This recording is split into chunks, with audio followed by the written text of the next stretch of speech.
अस्सलामुअलैकुम एवरीवन। तो आज हम डिस्कस करेंगे हमारे लैरिंग्स में जो हम अगला टॉपिक डिस्कस कर रहे थे B9 ट्यूमर्स ऑफ लैरिंग्स, उसमें अगला उसका मतलब पिछली वीडियो से अगला पार्ट जो कि है सिस्टिक नॉन नियोप्लास्टिक ट्यूमर्स। ठीक है, मैंने आपको बताया था कि B9 ट्यूमर्स ऑफ लैरिंग्स जो होते हैं उसमें हम दो बातें पढ़ेंगे। एक वो जो कि नॉन नियोप्लास्टिक हैं, जिनको बेसिकली जिनका मतलब ये है कि जिनमें कोई मेलिग्नेंसी नहीं है, सिर्फ और सिर्फ एक मैस है जो लैरिंग्स में बन रही है और उसका नियोप्लाज्म से कोई ताल्लुक नहीं है, ना ही वो बिनाइन नियोप्लाज्म है, ना ही वो मेलिग्नेंट नियोप्लाज्म में सिर्फ एक मैस है। ठीक है, सिर्फ और सिर्फ एक एक्स्ट्रा मैस है, इस वजह से हमने उसको बिनाइन ट्यूमर्स ऑफ लैरिंग्स के चैप्टर में इंक्लूड किया हुआ है, अदरवाइज ये ट्यूमर नहीं है, इसीलिए इसको मैंने पढ़ा है नॉन न्यूप्लास्टिक ट्यूमर्स की हेडिंग में।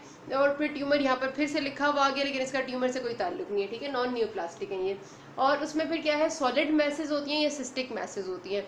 सॉलिड मैसेज आपको पिछली वीडियो में बताइए, और अब हम करेंगे सिस्टिक टाइप ऑफ मैसेज।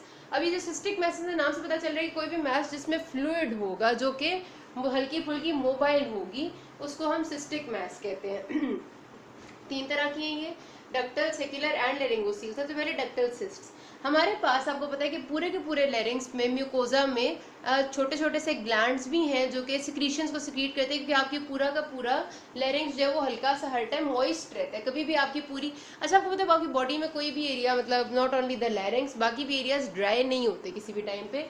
तो आपकी लेरिंग्स में भी छोटे छोटे से ग्लैंड्स हैं जो सीरोम्यूसिनस टाइप ऑफ ग्लैंड्स है। ठीक है, यानी सीरस और म्यूसिनस दोनों मिक्स्ड सिक्रीशंस उनमें से सिक्रीट होती हैं। ठीक है, सीरस होती है जो पतली सिक्रीशंस होती है, म्यूसिन होती है थिक विसिड सी सिक्रीशन होती है। तो उसका मिक्सचर सा सिक्रीट होता है उन ग्लैंड से, जो आपके लेरिंग्स को हर टाइम हल्का सा मॉइस्ट रखते हैं। अगर ऐसा हो कि जो डक्ट है उस ग्लैंड की, छोटा सा ग्लैंड है आपका, समझे एपिथीलियम में, या एपिथीलियम से पीछे सब म्यूकोजा में ग्लैंड है, और उसकी डक्ट आके ज़ाहिर है एपिथीलियम के बाहर फिर ऐसे सरफेस पे ओपन होती है, तो उसकी डक्ट में कहीं ऑब्स्ट्रक्शन आ जाएगा। ऑब्स्ट्रक्शन आएगा तो पीछे की तरफ जो सिक्रीशन है वो सारी इकट्ठी होती जाएंगी और वो आगे नहीं जा सकेंगी। तो ये सिक्रीशन इकट्ठी होते होते एक छोटी सी सिस्टिक स्वेलिंग बना देंगे। सिस्टिक इसलिए कि जाहिर सी बात है जो सिक्रीशन आगे नहीं जा पा रही वो पीछे इकट्ठी हो रही हैं, तो सिस्टिक स्वेलिंग बन जाएगी, उसको हम कहते हैं डक्टल सिस्ट। ठीक है, ये डक्टल सिस्ट क्या होगी, आपके सीरोम्यूसिनस ग्लैंड्स की जो डक्ट है उसकी आपकी एब्सेंस। अब जाहिर सी बात है जहाँ पर आपके ग्लैंड्स की ओपनिंग ज़्यादा होंगी या फिर जहाँ पर ग्लैंड की डक्ट्स जिस जगह ज़्यादा होंगी वहीं पर ये डक्टल सिस्ट्स आपको ज़्यादा नजर आएंगी। उसमें कौन कौन सी जगह है, एराई एपिग्लॉटिक फोल्ड्स, यानी आपको मैंने बताया था कि दिस इज योर एपिग्लॉटिस, और यूं करके ये वाले जो आ रहे होते हैं ये एराई एपिग्लॉटिक फोल्ड्स होते हैं। इसमें फिर वेलिकुला आपका जो था, वेलिकुला मैंने आपको दिखाया था, एक स्पेस सी थी बिटवीन द एपिग्लॉटिस और जो टंग के दरमियान में थी। उसके अलावा आपका जो पायरिफॉर्म फॉसा है, फॉल्स वोकल कॉर्ड्स है, ये सारी जगह मैंने आपको एनाटॉमी में दिखाई हुई है कि कहाँ कहाँ पर है। ठीक है, फॉल्स वोकल कॉर्ड्स का भी आपको पता है। तो इन जगहों पे क्योंकि हमारे पास डक्ट्स जो है वो सब सीरोम्यूसिनस ग्लैंड्स की वो ज़्यादा होती हैं, इसलिए यहाँ पर ब्लॉकेज के चांसेस और इस मैस के डेवलपमेंट के चांसेस ज़्यादा होंगे। अगर छोटी सी कोई मैस होगी तो पेशेंट को पता भी नहीं चलेगा, लेकिन अगर बड़ी होगी तो होर्सनेस, थ्रोट पेन और ये सारे फीचर्स होंगे। जाहिर सी बात है उसे बोलने में मसला होगा, ज़्यादा बड़ी हो जाएगी तो स्ट्राइडर भी हो जाएगा, डिस्निया भी हो जाएगा। ये तो सारी आप खुद से भी बातें इंटरप्रेट कर सकते हैं कि एक मैस है, छोटी होगी तो क्या करेगी और ज़्यादा बड़ी हो जाएगी तो क्या हो जाएगा। और इसमें हमने सिर्फ और सिर्फ इसको सिस्टिक मैस को हम ड्रेन कर देते हैं, या फिर इसको ज़ाहिर है ड्रेन ही मोस्ट प्रॉब्ली करते हैं, और जहाँ पर भी ब्लॉकेज होती है उसको ठीक कर देते हैं, तो ये ठीक हो जाती है। ओह आई एम सॉरी। जो सेकंड होती है ना हमारे पास, वो है सेक्युलर टाइप ऑफ सिस्ट। अभी जो सेक्युलर सिस्ट है ये क्या है, अब आपको याद है, मैं बल्कि आपको तस्वीर दिखा देती हूँ ताकि आपको याद आ जाए। ये तस्वीर देखें जी आप, इसमें आपको नज़र आ रहे हैं सबसे ऊपर, सॉरी सबसे ऊपर नहीं, ये है आपके फॉल्स वोकल कॉर्ड्स। ठीक है, और ये वाले आपके ट्रू वोकल कॉर्ड्स हैं। ये आपका हाफ सेक्शन जो है वो दिखाया हुआ है ऑफ योर लैरिंग्स। ठीक है, और इन दोनों के दरमियान में आपको एक चीज़ लेबल नज़र आ रही है सैक्यूल के नाम से। ठीक है, जो दो बीच में सींग से निकले हुए, फॉल्स और ट्रू वोकल कॉर्ड्स के दरमियान में हमारे पास एक एरिया होता है, एक खाली एरिया होता है जिसको वेंट्रिकल या सेक्यूल बोलते हैं, सेक्यूल ऑफ लैरिंग्स या वेंट्रिकल ऑफ लैरिंग्स।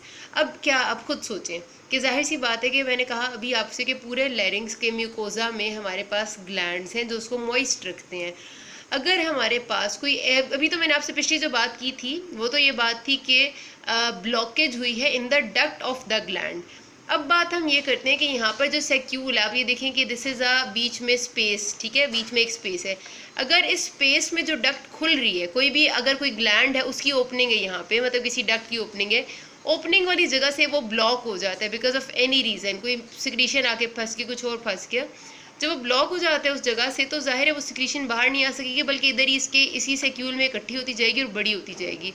तो यहाँ एक सिस्ट बन जाएगी जिसको हम कहते हैं सेक्युलर सिस्ट। इस पिक्चर में आप देखें, आपको बहुत अच्छी सी नज़र आ रही है। इस साइड पे देखें तो ये आपका नॉर्मल सेक्यूल है, ठीक है, वही वाला जो आपको पिछले डायग्राम में दिखा था। ये ऊपर फॉल्स वोकल कॉर्ड है, ये नीचे वाला ट्रू वोकल कॉर्ड है, और इधर दरमियान में आपको ऐसे ऊपर जाती हुई चीज़ नजर है, दिस इज़ योर सेक्यूल। और इस साइड पे देखें, इस सेक्यूल के बिल्कुल एंड वाली जगह पे कितनी बड़ी सिस्ट बनी हुई है, because of the blockage of the duct या blockage of the opening of the saccule, ठीक है। जो ओपनिंग ऑफ द ग्लैंड की डक्ट की ओपनिंग थी उसमें ब्लॉक होगी, यहाँ पर सिस्ट बन गई, विच इज सेक्युलर सिस्ट। अच्छा जी, तो हमने सेक्युलर सिस्ट की बात की। तो सेक्युलर सिस्ट जो मैंने आपको दिखाई है उसमें सिर्फ और सिर्फ ज़रूरी नहीं है कि आपका जो ग्लैंड्स आ रहे हैं उन्हीं की डक्ट्स में कोई ब्लॉकेज हो। डक्ट्स में ब्लॉकेज नहीं है, डक्ट्स में ब्लॉकेज तो डक्टल सिस्ट में होती है।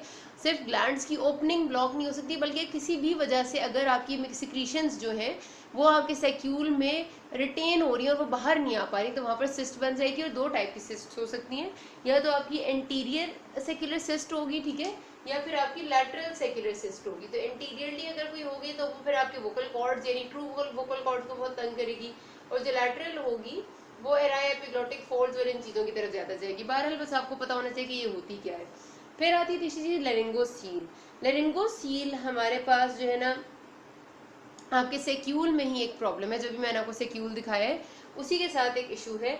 लेकिन क्या है ये कि आपकी जो स्वेलिंग हुई है, जो सेक्यूल की डायलिटेशन हुई है, उसमें दो बातें हैं कि फ्लूइड फिल्ड भी है यानी सिस्टिक है, एंड एयर फिल्ड भी है। पहले वाली जितनी थी वो सिर्फ फ्लूइड वाली थी, उनमें एयर नहीं थी। तो this is the combination of air and fluid filled swelling in the region of saccule, ठीक है, उसको हम लेरिंगोसील कहते हैं। अभी जो लेरिंगोसील बनती है ना, बेसिकली ये आपके सेक्यूल में एक जाहिर सी बात है स्वेलिंग भी बनती है, और सेक्यूल को स्वेलिंग की वजह से डिस्टेंड भी कर देती है, बड़ा भी कर देती है। तो जाहिर है एक चीज़ ऐसी जब होगी तो वो एक्सटेंड भी कहीं ना कहीं करेगी। अब अगर आप देखें तो ये दो तरह से एक्सटेंड कर सकती है लेरिंगोसील। मैंने आपको जो पिक्चर दिखाई थी, सपोज करते हैं मैं उसको बहुत रफ सा बनाती हूँ। ये फॉल्स वोकल कॉर्ड है, दिस इज द साइनस, और ये ट्रू वोकल कॉर्ड है, ठीक है। इस तरफ false vocal cord, sinus and true vocal cord. अब इसमें क्या मैंने बनाया है, ये आपका सारा वोकल कॉर्ड है, ठीक है, एक ये आपका दूसरा वोकल कॉर्ड है, फिर इधर ये वोकल कॉर्ड आ गया और ये वोकल कॉर्ड आ गया, ये बीच में साइनस है। अब या तो ये चीज़ जो है वो अगर इसमें कोई स्वेलिंग है या वो अंदर की तरफ एक्सटेंड करेगी तो उसे हम इंटरनल लेरिंगोसील कहेंगे, ठीक है। अंदर जाएगी तो मजीद अंदर के स्ट्रक्चर्स को इन्वेड करेगी, फॉल्स वोकल कॉर्ड्स को, ऊपर पड़े हुए एराई एपिग्लोटिक फोल्ड्स को इन्वॉल्व करेगी।